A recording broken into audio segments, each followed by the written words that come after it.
Nyankopɔn ma mo hwɛ me ene mo mo tie me na mo sonfo Sampson Kumson se bia san so ese pastor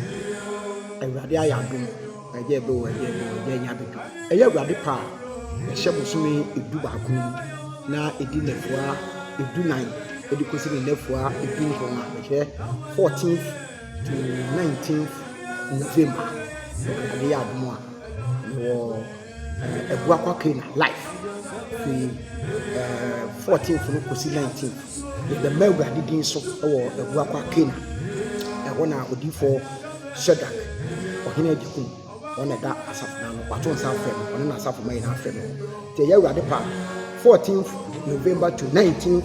November baby bia wo hwe me baby bia wo ben kumasi area ho wo mai na yinhia e wa Abuakwa Canaan ne me Melga didin so e be ya wurade kese na watwero se mo ma me so sen a